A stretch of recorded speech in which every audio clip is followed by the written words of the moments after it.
Lord, I pray, wasakin mo ang talikalang ito sa kanilang mga buhay. Pour out, Lord, the greater blessing Yes, Lord. that you have intended in their life.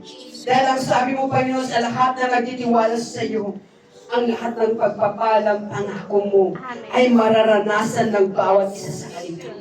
Sa pangalan ni Jesus na yung kaya.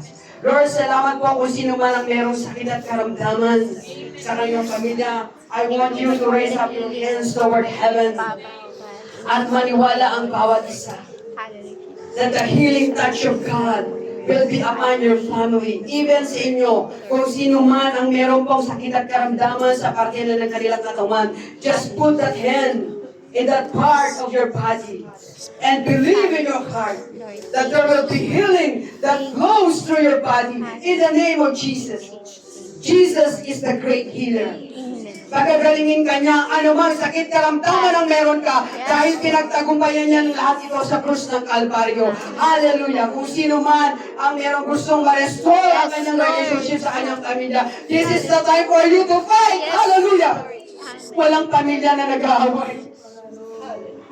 Binuo ng Diyos ang family for us to love each other.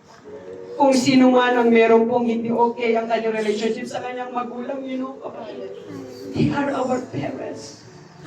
Nang dahil sa kanila, kaya tayo narito. Hallelujah, Lord. Kung sino man, Panginoon, o God, yung meron pong hindi pa pinapatawad, the unforgiving spirit, come on.